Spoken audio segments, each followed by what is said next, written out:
Hello story lovers, welcome to our channel. Please మన ఛానల్ని subscribe చేసుకోండి. అలాంటి వాడు నా కొడుకే కాదు, ఇప్పుడే వాడి మీద పోలీస్ కంప్లైంట్ ఇచ్చి జైలుకు పంపిస్తా అన్నాడు శేఖరం తన చిన్ననాటి స్నేహితుడు దూరబంధమైన ప్రకాష్తో.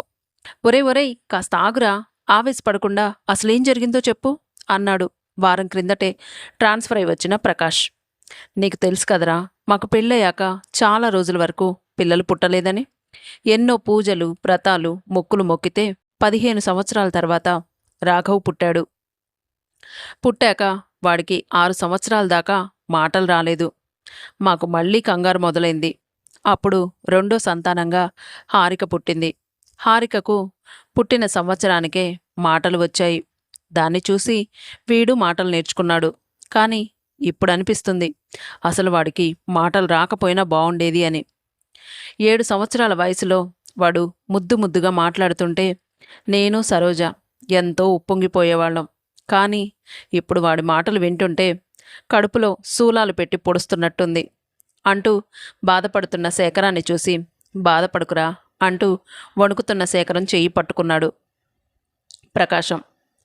వాడు చాలా తెలివైనోడ్రా, బాగా చదువుతాడు. మాటలు లేటుగా వచ్చాయనే గాని ఒక్కొక్క సంవత్సరంలో 2 3 తరగతులు చదివాడు. వాడికి 11 సంవత్సరాలు వచ్చేసరికి 5వ క్లాసు పూర్తి చేశాడు. వాడు చదివే స్కూల్లో 5వ క్లాస్ వరకే ఉంది. 6వ క్లాస్కి నా స్తోమతకు తగ్గట్టు ఏదో ఒక చిన్న స్కూల్లో జాయిన్ చేద్దాం అనుకున్నా. కానీ వాడి ఫ్రెండ్స్ అంతా పెద్ద పెద్ద స్కూళ్ళల్లో జాయిన్ అవుతున్నారని, తనను కూడా అందులో చేర్చమని, లేకుంటే బడికి పోనని మొండికేయడం మొదలుపెట్టాడు. సరోజ కూడా పోనీలేండి, వాడు బాగా చదువుకుంటున్నాడుగా, మంచి స్కూల్లో వేస్తే వాడి భవిష్యత్తేగా బాగుంటుంది అంటూ వంతపాడింది. అలా అంటే ఎలా సరోజా, నాకొచ్చే జీతమే 15,000. ఆ స్కూల్ ఫీజు చూస్తే సంవత్సరానికి 1,00,000 రూపాయలు. అంత స్తోమత నాకెక్కడిది చెప్పు. నాకా ఎవరి దగ్గర చెయ్యి చాచి అడిగే అలవాట్లేదు. తలకు మించిన భారం మోయడం అవసరమా? ఏదో ఒక చిన్న స్కూల్లో చేర్పిస్తాను, అందులోనే జాయిన్ అవ్వమని చెప్పు అన్నాను కాస్త గట్టిగా. అలా అయితే నేను అసలు స్కూల్కే పోను. ఒకవేళ నన్ను బలవంతంగా పంపించాలని చూసినా నేను అసలు చదువుకోను అంటూ వాడు గట్టిగానే చెప్పాడు. నాకు కోపం వచ్చి ఒక్కటేశాను. వాడు ఏడుస్తూ, మా ఫ్రెండ్స్ అంతా పెద్ద స్కూల్కి వెళ్తుంటే నేను మాత్రం చిన్న స్కూల్కి వెళ్ళాలా? వాళ్ళ అమ్మ నాన్నలు అయితే ఎలా చెప్తే అలా వింటారు, నీలాగా అస్సలు కొట్టరు అన్నాడు. నేను కాస్త కరిగిపోయి, వాళ్ళలాగా నేను కూడా మొండికేయడం ఎందుకు అని, వాడు మంచి స్కూల్లో చేర్పించమనేగా అడిగింది, వాడు బాగా చదువుకుంటే అంతకన్నా ఇంకేం కావాలి అని బోలెడంత ఫీజు పోసి వాడు అడిగిన స్కూల్లో జాయిన్ చేశాను. అప్పటి నుండి మొదలయ్యాయి నా కష్టాలు. వాడు చదువు మాట అటుంచితే ప్రతిదీ వాడి ఫ్రెండ్స్తో పోల్చుకోవడం, వాళ్ళలాగా ఉండాలనుకోవడం, వాడికి వాడు తక్కువ చేసుకొని మాట్లాడుతూ ప్రతిదీ కాస్ట్లీవి బ్రాండెడ్వి కావాలంటూ గొడవ చేయడం మొదలుపెట్టాడు. ఎలాగోలా 10 పాస్ అయ్యి ఇంటర్కి వచ్చాడు. మా ఫ్రెండ్స్ అందరూ కార్లల్లో వస్తున్నారు. నాకు బస్సులో ఆటోల్లో వెళ్ళడం చిన్నతనంగా ఉంది. తనకు గేర్ బండి కొనియమని కూర్చున్నాడు. నీకు ఫీజులు కట్టి చదివించేసరికి నా తల ప్రాణం తోక్కొస్తుంది. అయినా నువ్వు ఆ కాలేజీకి వెళ్ళేది చదువుకోవడానికా, లేదా వాళ్ళతో వీళ్ళతో పోల్చుకోవడానికా? నువ్వు బాగా చదువుకొని ఉద్యోగం సంపాదించి అప్పుడు కొనుక్కో పెద్ద బండి. ఇప్పుడు నోరు మూసుకొని బస్సులో పో, లేదంటే సైకిల్ కొనిస్తా, అది తొక్కుకుంటూ వెళ్ళు, వ్యాయామం కూడా అవుతుంది అన్నాను. అయినా కూడా వాడు వినకుండా బండి కొనమని పోరు పెడుతూనే ఉన్నాడు. నాకంత స్తోమత లేదు, నీకు బండితోలే వయసు లేదు, నేను కొననంటే కొనను అని ఖరాఖండిగా చెప్పేశాను. అందరి నాన్నలు వాళ్ళు అడగకుండానే అన్నీ కొనిస్తారు, నువ్వు మాత్రం నా కోసం ఏమీ కొనియవు. వాళ్ళు పెద్ద పెద్ద బిజినెస్లు చేసుకునేవాళ్ళురా, వాళ్ళు కొనగలుగుతారు. మీ నాన్న చేసేది ఒక చిన్న ఉద్యోగం. అయినా మాట్లాడితే వాళ్ళతో నిన్ను పోల్చుకుంటామే. పిల్లలు చిన్న చిన్న కోరికలు కూడా తీర్చలేని వాడివి, మరి నన్నెందుకు అన్నావు అని ఎదిరించి గట్టిగా మాట్లాడాడు. దాంతో నాకు కోపం వచ్చి, నోటికి వచ్చినట్లల్లా మాట్లాడతావా అని 2 తగిలించాను.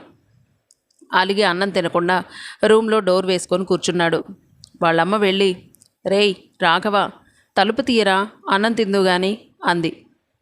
అలిగితే అలగని, ఆకలిస్తే వాడే బయటకు వస్తాడు, టీనేజ్లో ఉన్న పిల్లలు ఇలాగే మొండికేస్తారు.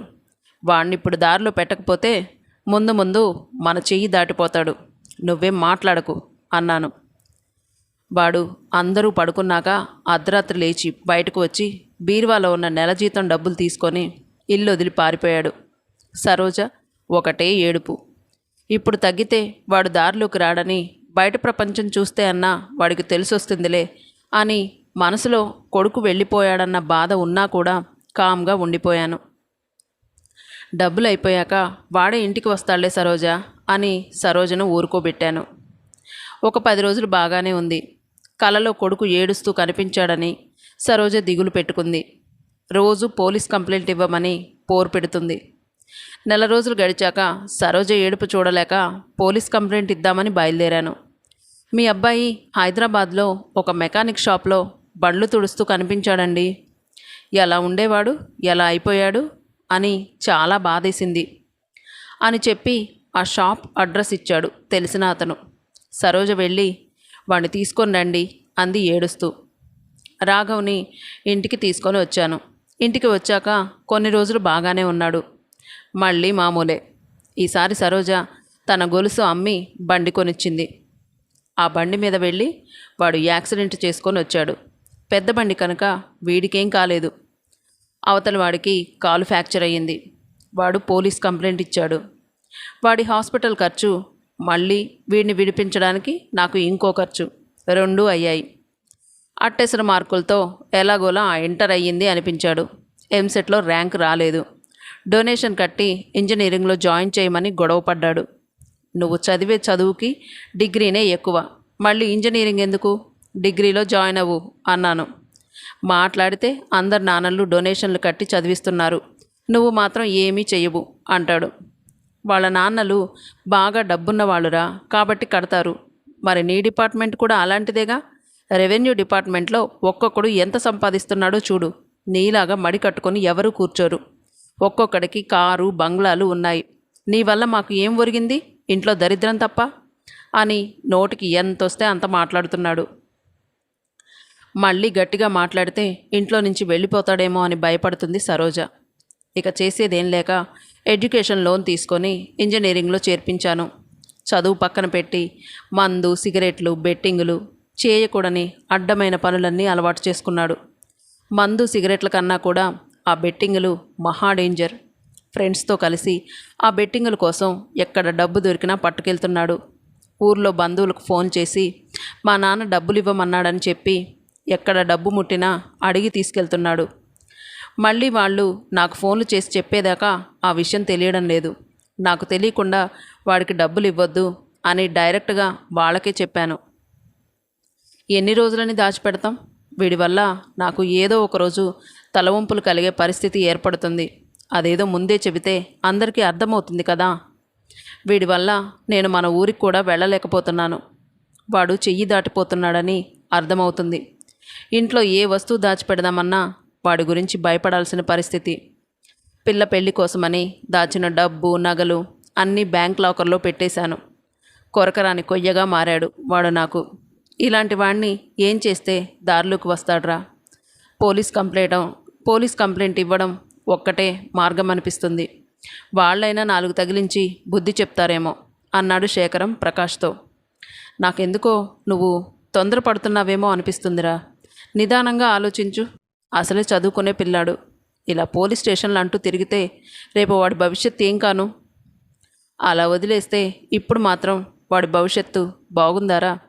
రేపు వాడి బీటెక్ రిజల్ట్స్ వస్తున్నాయి. వాడు పాస్ అయ్యి ఏదో ఒక ఉద్యోగంలో చేరితే సరి, లేదంటే నేనే ఏదో ఒక నిర్ణయం తీసుకుంటా అన్నాడు శేఖరం. తెల్లారి బీటెక్ రిజల్ట్స్ వచ్చాయి. ఏం చేశాడో ఎలా రాశాడో ఏమో, మొత్తానికి వాడు బీటెక్ పాస్ అయ్యాడు. ఇంకా నేను పై చదువులు చదవను, ఉద్యోగం చేస్తాను అన్నాడు. వాడికై వాడే ఉద్యోగం చేస్తాను అనడంతో అమ్మయ్య, ఇప్పటికైనా ఒక మంచి నిర్ణయం తీసుకున్నాడు అనుకుంటూ ఊపిరి పీల్చుకున్నాడు శేఖరం. తనకు తెలిసిన వాళ్లతో మాట్లాడి ఒక కంపెనీలో ఉద్యోగం ఇప్పించాడు శేఖరం. పుణేలో పోస్టింగ్ ఇచ్చారు. ఒక 10 రోజుల తర్వాత పెట్టేబేడ సర్దుకొని మళ్ళీ ఇంటికి వచ్చాడు. ఏమైందిరా అని అడిగితే అక్కడ నాకు ఫుడ్ పడట్లేదు, నేను అక్కడ ఉండలేకపోతున్నాను అన్నాడు. నిజమేనేమో అనుకొని మరో చోట ఉద్యోగం ఇప్పించాడు. అలా 3-4 ఉద్యోగాలు మారాడు. ఎక్కడికి వెళ్ళినా ఏదో ఒక కారణం చెప్పి గోడకు కొట్టిన బంతిలా మళ్ళీ వెనక్కి వచ్చేస్తున్నాడు. చివరకు తెలిసిందేమిటంటే వాడు చేరిన ఏ ఒక్క చోట సమయానికి రాకపోవడం, వచ్చిన పని చేయకుండా అమ్మాయిలతో సొల్లు వేయడం. ఏదో ఒక చిన్న ఉద్యోగంలో చేరైనా కష్టపడి వృద్ధిలోకి వస్తాడు అనుకుంటే దానికి మంగళం పాడేశాడు. ఒక్క ఉద్యోగంలో కూడా కుదురుగా ఉండవారా? ఒక్క చోటైనా పట్టుమని 10 రోజులు పనిచేశావా? ఇంకా ఎన్ని ఉద్యోగాలను చూడాలరా నీకోసం? అసలు నిన్నెవడు చూడమన్నాడు? నేను అసలు ఈ ఉద్యోగాలు ఏమీ చెయ్యను. చెయ్యక అడుక్కు తింటావా? అడుక్కు తినాల్సిన కర్మ నాకేమిటి? నేను గవర్నమెంట్ ఉద్యోగం అయితేనే చేస్తాను. గవర్నమెంట్ ఉద్యోగాలేమీ చెట్లకు కాయట్లేదు నీకు తెంపుకొచ్చి ఇవ్వడానికి. నువ్వు తలుచుకుంటే వస్తుంది. నీ ఉద్యోగం ఉందిగా, నువ్వు విఆర్ఎస్ తీసుకో, అప్పుడు అది నాకేగా వచ్చేది. నేను విఆర్ఎస్ తీసుకుంటే నీ చెల్లి పెళ్ళి ఎవడు చేస్తాడు? అప్పులు, ఈఎంఐలు ఇవన్నీ ఎవరు తీరుస్తారు? నేను విఆర్ఎస్ తీసుకునేది లేదు, నీకు ఉద్యోగం ఇచ్చేది లేదు. నీ ఉద్యోగం నువ్వు సంపాదించుకోవాలి. నీ కాళ్ళ మీద నువ్వు నిలబడాలి. మీ చెల్లికి ఇప్పుడిప్పుడే పెళ్లి సంబంధాలు వస్తున్నాయి. ముందు దానికి పెళ్లి చేయాలి అన్నాడు శేఖరం. అంటావు, ఇలాగే అంటావనుకున్నా. నువ్వు అంత తొందరగా దేనికి ఒప్పుకోవని. బయటకొచ్చి చూడు, ఒక్కొక్క తండ్రి తమ పిల్లల కోసం ఏమేం చేస్తున్నారో, ఎలా చేస్తున్నారో. తమ బిడ్డ సంతోషమే తమ సంతోషంగా భావిస్తున్నారు. నీలాగా స్వార్థపరులు ఎవరూ ఉండరు. అసలు నువ్వు నాకేం చేశావని? చిన్నప్పటి నుండి నేను ఏదడిగినా ఇంతే. ఎంతో మొండికేస్తే తప్ప ఇచ్చేవాడివి కాదు. ఏంట్రా రాఘవ్, నోటికి ఎంతొస్తే అంత మాట్లాడుతున్నావు? నాన్న దగ్గర డబ్బులు ఉండొద్దారా? అంది కోపంగా సరోజ. అంత డబ్బు లేనప్పుడు మరి మమ్మల్ని ఎందుకు కనాలి? మా ఫ్రెండ్ నాన్న మొన్న చచ్చాడు. వాడికి గవర్నమెంట్ జాబ్ వచ్చింది. హాయిగా సెటిల్ అయ్యాడు. అంటే ఏమిట్రా నువ్వు మాట్లాడేది? అంది సరోజ కోపంగా ఊగిపోతూ. నేనేం చావమనలేదే. ఆయన ఉద్యోగం మానేసి నాకు ఇప్పించమంటున్నాను. ఎందుకంత ఆవేశం? అన్నాడు రాఘవ. వాడు ఎంత తేరిపోయి మాట్లాడుతున్నాడంటే వాడు మాట్లాడే మాటలకు గుండెల్లో గుణపాలు దింపుతున్నట్లుగా ఉంది. నేను ఉద్యోగం మానను. ఏం చేసుకుంటావో చేసుకో. ఉద్యోగం సంపాదించుకోవడం నీ బాధ్యత. ఇక నేను చేసిన అప్పులు నేనే తీర్చుకోవాలి కాబట్టి, నాకు వేరే ఆదాయం లేదు కాబట్టి నా ఉద్యోగం నాకు అవసరం. రేపు నేను రిటైర్ అయ్యాక వచ్చిన డబ్బులు అప్పులు తీర్చడానికి సరిపోతుంది. ఇక నువ్వు నా ఉద్యోగం మీద ఆశలు పెట్టుకోకుండా నీ బతుకు నువ్వు బతుకు అని దృఢంగా చెప్పాడు శేఖరం. అసలు నేను మీ కడుపునే పుట్టానా? నాకు అనుమానంగా ఉంది. ఈయనేనా నా తండ్రి? అని మాట పూర్తి కాకముందే సరోజ కళ్ళు తిరిగి కింద పడిపోయింది. హారిక వచ్చి వాడి చెంప చెల్లుమని పగలగొట్టి బయటికి ఒక్క తోపు తోసి తలుపేసింది. వీడు నా మీద ఇంత ద్వేషం పెంచుకున్నాడా? శూలాల్లాంటి మాటలతో మనసుని విరిచేశాడు. ఎంత మాట అన్నాడు వాడు? నా భార్యని శంకిస్తాడా? ఇద్దరికీ వాడు కొట్టిన దెబ్బ నుండి తేరుకోవడానికి చాలా నెలలే పట్టింది. ఈసారి సరోజ వాడిని వెతికి తీసుకురమ్మని చెప్పలేదు. పిల్లకు పెళ్లి కుదిరింది. కూతురు ముందే అల్లుడికి అన్ని విషయాలు చెప్పారు. ఎలాంటి సమస్య లేకుండా పెళ్లి జరిగిపోయింది. ఎక్కడ తిరిగాడో ఏమైపోయాడో 3 ఏళ్ల తర్వాత ఇంటికి వచ్చాడు. తల్లి కాళ్ళ మీద పడి, అమ్మ ఆ రోజు తాగి నోటికి వచ్చినట్లు వాగాను అని వాళ్ళమ్మను క్షమాపణ వేడుకుంటూ బోరునే ఏడ్చాడు. తల్లి కదా వాడి మాటలు నమ్మి లోపలికి రానిచ్చింది. తండ్రి కొడుకులకు మాటలు లేవు. ఎక్కడో పనిచేస్తున్నానని వాళ్ళమ్మతో చెప్పాడు. వారానికి 4 రోజులు క్యాంపు అంటూ వెళ్ళి వస్తున్నాడు. తల్లి నమ్మింది కానీ తండ్రి నమ్మలేదు. అనుకున్నట్టుగానే ఒక అమ్మాయితో అదే ఊర్లో తిరగడం కనిపించాడు. వాళ్లకు తెలియకుండానే వాళ్ళని ఫాలో అయ్యాడు శేఖరం. ఊరికి దూరంగా ఒక చిన్న ఇంట్లో ఉంటున్నారు. కొడుకు తన ఇంట్లో ఉండగా ఆ అమ్మాయి ఇంటికి వెళ్ళాడు శేఖరం.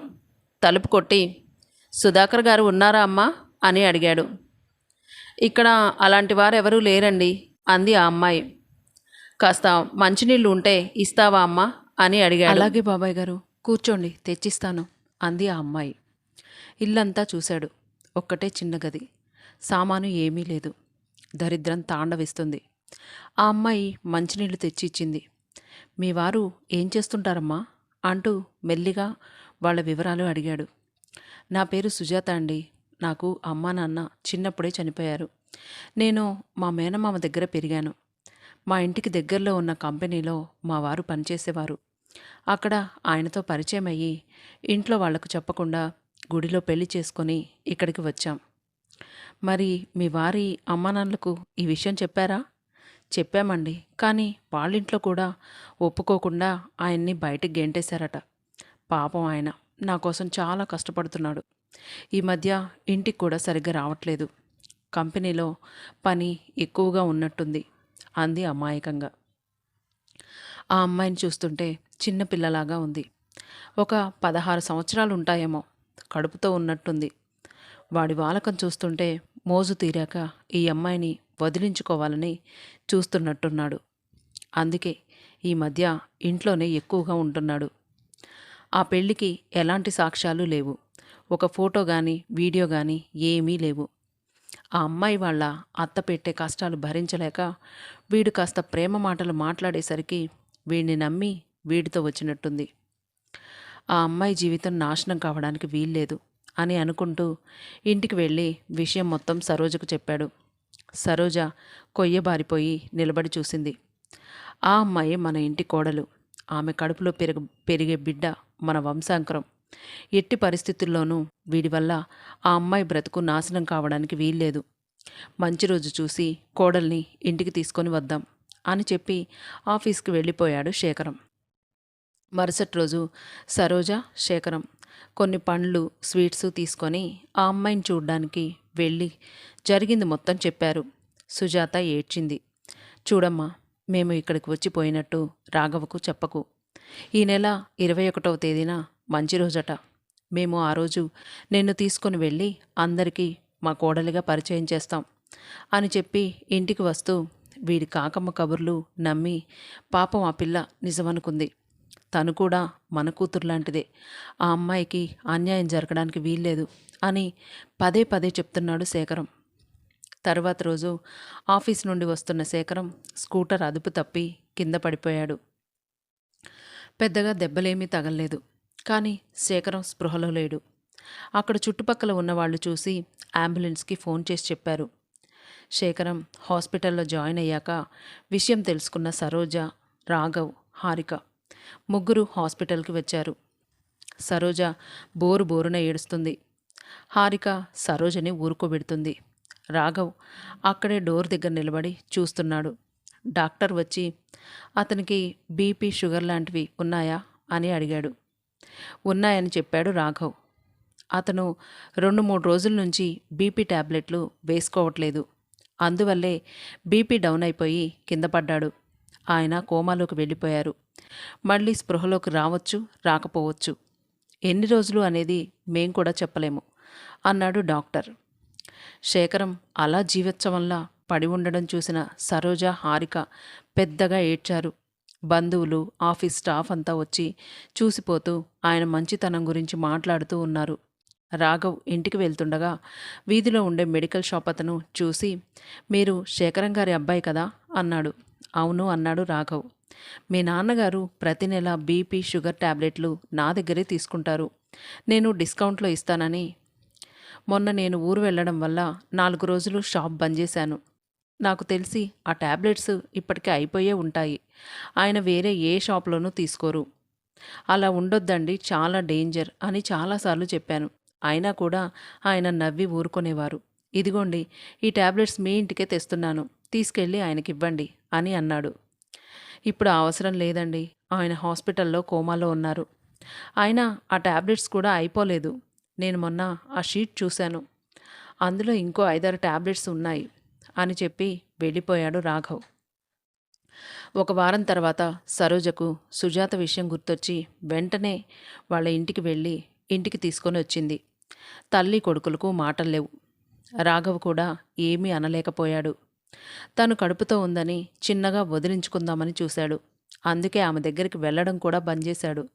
సరోజ ఊర్లో వాళ్ళందరికీ సుజాతని కోడలిగా పరిచయం చేసింది.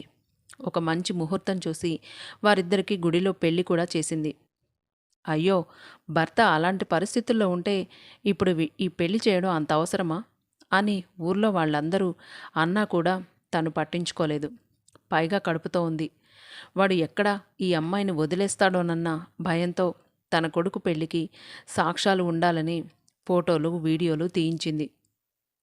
కోడల్ని బాగా చూసుకుంటుంది సరోజ. ఒకరోజు ప్రకాశం శేఖరంని చూడ్డానికి హాస్పిటల్కి వచ్చాడు.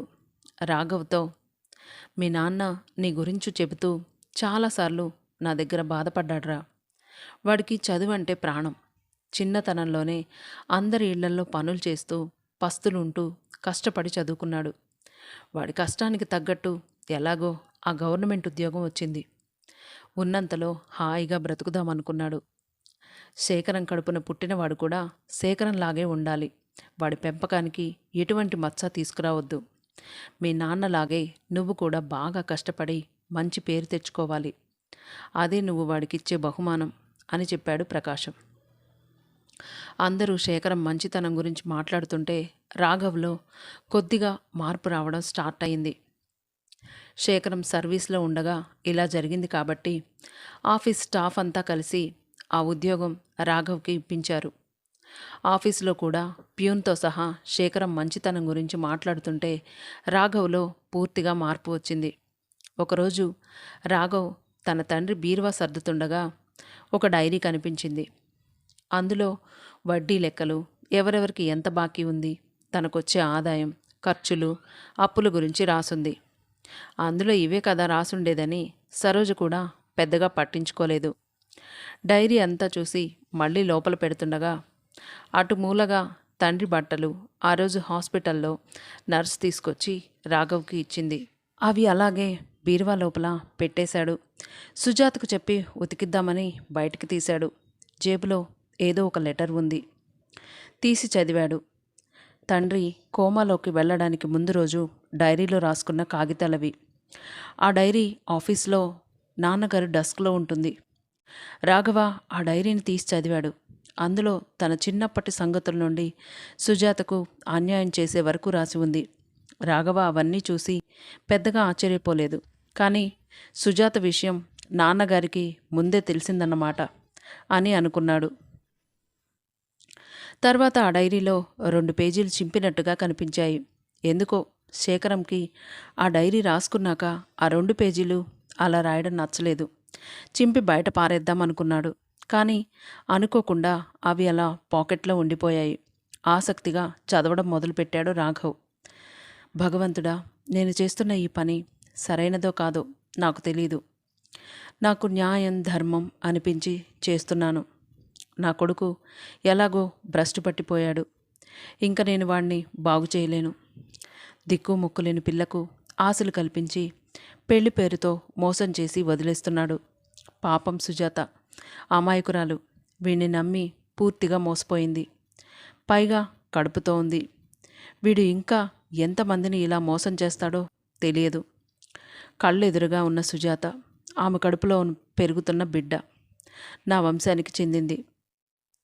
ఆమెకు ద్రోహం జరగడానికి వీల్లేదు. అందుకే సరోజకు ఆ అమ్మాయిని పరిచయం చేసి 1కి 10 సార్లు ఆ పిల్ల మన కోడలు, పుట్టబోయే బిడ్డ మన వంశాంకురం అని మనసులో ముద్ర వేసి ఆమె ఇంట్లోనే ఉండేటట్లు మాట తీసుకున్నాను.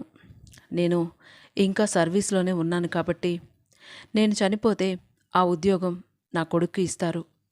ఊర్లో ఉన్న ఎకరం పొలం అమ్మి సరోజ పేరు మీద ఎప్పుడో ఇల్లు రాసేశాను. పెన్షన్ డబ్బులు వస్తాయి. రిటైర్మెంట్ బెనిఫిట్స్తో అప్పులు తీరుతాయి. సుజాతను అందరి ముందు కోడలిగా పరిచయం చేస్తే సమాజానికన్నా భయపడి ఆ పిల్లకు ద్రోహం చేయకుండా ఉంటాడు. సరోజ ఎలాగో సుజాతను వదలదు. తెలుసో తెలియకో వీడి బుద్ధి తెలిసి రాఘవ సంతానానికి సరోజ తదనంతరం ఇల్లు అని నీవే నా చేత ఆ రోజు వీలునామా రాయించావు. భగవంతుడా, నేనొక్కడిని చనిపోతే ఇంతమందికి లాభం చేకూరుతుంది. ఆస్తి కోసం అయినా ఆ పిల్లని వదలడు. బిడ్డ పుడితే ఎటూ మమకారం పుడుతుంది. కూతురు బాధ్యతలు తీర్చేశాను. సరోజని క్షమించమని అడగాలి. నాకున్న జబ్బులకు ఎప్పుడో ఒకసారి పోవాల్సిందే. అదేదో ఇప్పుడే పోతే అందరికీ ఉపయోగపడినవాడిని అవుతాను. సరోజ పుట్టబోయే బిడ్డను చూసుకుంటూ మెల్లిగా అన్నీ మర్చిపోతుంది. రాఘవకు కళ్ళల్లో నీళ్లు కారిపోతుంటే అక్షరాలు మసకబారి కనిపించడం లేదు. కళ్ళు తుడుచుకొని మళ్ళీ చదవసాగాడు. ఈ రోజుతో 3 రోజులుగా బీపీ, షుగర్ మాత్రలు వేసుకోవడం లేదు. భగవంతుడా, ఇంకా నాకు చావు రాలేదు. రేపటితో నాకు 58 సంవత్సరాలు నిండుతాయి. రేపటిలోగా నన్ను నీ దగ్గరికి తీసుకుపో. అప్పుడే నేను చేసిన ఈ పనికి ఒక లాభం చేకూరుతుంది. నేను ఒక స్వార్థపరుడైన తండ్రిని, కానీ నేను అసమర్థుడైన తండ్రిని కాదు. వాడి బాగు కోసం, వాడి భార్య పిల్లల భవిష్యత్తు కోసమే నేను ఈ పని చేస్తున్నాను. ఒక అమాయకురాలి ఉసురు వాడికి తగలకూడదు. వాడు ఎంత నన్ను కాదనుకున్నా వాడి కోసం నేను ఎన్నో దేవుళ్లకు మొక్కి కావాలనుకున్నాను. మరి వాడు సర్వనాశనం అయిపోతుంటే నేనెలా చూస్తూ ఊరుకుంటాను? నువ్వు అందరికీ తండ్రివి అయినట్లే నేను వాడికి తండ్రినే కదా. వాడు వీఆర్ఎస్ సీఎం అన్నాడు. నేను ఇలా ఇస్తున్నాను. నాది తండ్రి మనసే కదా. నా బాధను అర్థం చేసుకొని నన్ను నీ దగ్గరికి సరైన సమయానికి తీసుకుపో. తండ్రి తన కోసం ఏం చేశాడో అర్థమయ్యేసరికి ఒక్కసారిగా బిగుసుకుపోయాడు రాఘవ. పెద్ద గొంతుతో గుండె పగిలేలా వెక్కి వెక్కి ఏడ్చాడు. నాన్నను ఎంత తప్పుగా అర్థం చేసుకున్నాను. ఎన్నెన్ని అనకూడని మాటలు అన్నాను. ఆయన మనసుని బాధ పెట్టి చివరికి ఈ నిర్ణయం తీసుకునేలా చేశాను. దేవుడా, నా వల్లే నాన్నకు ఇలా జరిగింది అని గట్టిగానే అంటూ నాన్న నన్ను క్షమించు అని గుండె పగిలేలా ఏడుస్తున్నాడు. సరోజ, సుజాత గుడి నుండి ఇంటికి వచ్చారు. రాఘవ కళ్ళు తుడుచుకొని గబగబా ఆ లెటర్ని లోపల పెట్టి తండ్రిని చూడ్డానికి హాస్పిటల్కి వెళ్ళిపోయాడు. తన కన్నీళ్లతో నాన్న పాదాలు కడిగాడు. తను వృద్ధిలోకి రావడమే నాన్నకు నేనిచ్చే గొప్ప బహుమతి అనుకొని నాన్న వల్ల వచ్చిన ఉద్యోగం కాకుండా సొంతంగా ప్రయత్నించాలనుకున్నాడు. ఉద్యోగం చేస్తూ ఆ రోజు ఆఫీస్లో జరిగే విషయాలన్నీ నాన్నతో చెబుతూ నాన్న కాళ్ళకి చేతులకు మర్దన చేసేవాడు. కొద్ది రోజులు ఆఫీస్కు సెలవు పెట్టి గ్రూప్స్ కోసం ప్రిపేర్ అవుతూ రాత్రింబవళ్ళు హాస్పిటల్లోనే ఉండేవాడు. తన తండ్రికి చదువంటే ఇష్టమని ఆ రూమ్లోనే ప్రతిదీ తన తండ్రితో డిస్కస్ చేస్తూ ఉండేవాడు. ప్రతిదీ పైకి చదువుతూ ఉండేవాడు. అలా అయినా తన తండ్రిలో చలనం వస్తుందేమోనని ఆశ. కొద్ది రోజులకి రాఘవకి పండంటి మగబిడ్డ పుట్టాడు. వాడు పుట్టగానే రాఘవ సరాసరి తన తండ్రి దగ్గరికి తీసుకెళ్లాడు. వాడి చిట్టి చిట్టి చేతులతో తన తండ్రి ముఖం, చేతులు, కాళ్ళు స్పృశించాడు. అయినా కూడా శేఖరంలో ఎలాంటి కదలిక లేదు. వాడు ఒక్కసారిగా హాస్పిటల్ పైకప్పు ఎగిరిపోయేలా గట్టిగా గుక్కపట్టి ఏడ్చాడు. శేఖరం చేతుల్లో కొద్దిగా కదలిక వచ్చింది. అది గమనించిన రాఘవ్ తన కొడుకు ఏడుపు తండ్రి చెవికి వినపడేలా దగ్గరగా పెట్టాడు. తర్వాత కాళ్లల్లో కదలికలను గమనించి డాక్టర్ డాక్టర్ అంటూ పెద్దగా అరిచాడు. డాక్టర్ వచ్చి శేఖరంకి ఒక ఇంజెక్షన్ ఇచ్చాడు. శేఖరం మెల్లిగా కళ్ళు తెరిచాడు. అందరి ఆనందాలకు అవధులు లేకుండా పోయాయి, ముఖ్యంగా రాఘవ్కి. 1 సంవత్సరం తర్వాత రాఘవ్ అదే డిస్టిక్లో కలెక్టర్గా ఛార్జ్ తీసుకున్నాడు. శేఖరం రాఘవ్కి క్యారియర్ పట్టుకెళ్తూ అతని క్యాబిన్లోకి వెళ్ళి, ఒరేయ్ నాన్న, ఇవాళ ఎంకాయమ్మ వంకాయ కూర ఇరగదీసిందిరా, నువ్వొక పట్టు పట్టాల్సిందే అన్నాడు శేఖరం. ఏంటి నాన్న ఆ లాంగ్వేజ్, కాస్త మంచిగా మాట్లాడు అన్నాడు చిరుకోపంగా రాఘవ్. శేఖరం నవ్వుతూ తన కొడుక్కి కొసరి కొసరి వడ్డించాడు. నిజంగా వంకాయ కూర సూపర్ నాన్న అనుకుంటూ లొట్టలేసుకుంటూ తిన్నాడు రాఘవ్. కొడుకు కొనిచ్చిన కారులో క్యారియర్ తీసుకొని ఇంటికి వెళ్ళాడు శేఖరం. ప్రకాష్ ఫోన్ చేసి, ఏంట్రా నీ కొడుకు కలెక్టర్ అయ్యాడట అన్నాడు. శేఖరం మురిసిపోతూ, అవునరా, వాడు కలెక్టర్ అయ్యాడు. నాకు తెలుసురా, వాడు చాలా తెలివైనోడని. చిన్న వయసులోనే సంవత్సరానికి 2-3 తరగతులు చదివినవాడు. వాడు అలాగే కంటిన్యూ అయితే కలెక్టర్ అవుతాడని అప్పుడే అనుకున్నా అన్నాడు ప్రకాశం. కొడుకు గురించి సంబరంగా చెబుతున్న శేఖరం మాటలు వింటున్న సరోజ లోపల నుండి ముసిముసి నవ్వులు నవ్వుకుంది. అందరూ ఫోన్లు చేసి అభినందనలు చెబుతుంటే ఆ తల్లి తండ్రి ఆనందానికి అవధులు లేకుండా పోయాయి. తండ్రి పైకి కటువుగా మాట్లాడినా ఆ కోపం, ఆ ఆవేశం వెనుక ఎంతసేపు పిల్లల్ని పైకి తీసుకురావాలన్న తపనే ఉంటుంది. ఆయన కోపం, ఆవేశం గుండె లోతుల్లో ఉన్న ప్రేమను కమ్మేస్తుంది. అందుకేనేమో నాన్న ఎప్పుడూ అమ్మ కన్నా వెనుకబడిపోయే ఉంటాడు. తన అలసటను దాచుకొని కుటుంబం కోసం పోరాడతాడు. తన కోరికలను పక్కన పెట్టి పిల్లల కలలకు రెక్కలు కడతాడు. నాన్నంటే ఒక భరోసా, నాన్నంటే ఒక బలం. బయటి ప్రపంచంతో పోరాడి జీవితాంతం మన వెన్నంటే ఉండేది నాన్న. అటువంటి నాన్నలకు పిల్లల ఎదుగుదల కన్నా గొప్ప బహుమతి ఇంకేముంటుంది? పిల్లలను ఎంతో ప్రేమించే ప్రతి ఒక్క తల్లిదండ్రికి ధన్యవాదాలు తెలియజేసుకుంటూ ఈ కథ ఇంతటితో సమాప్తం. శుభం.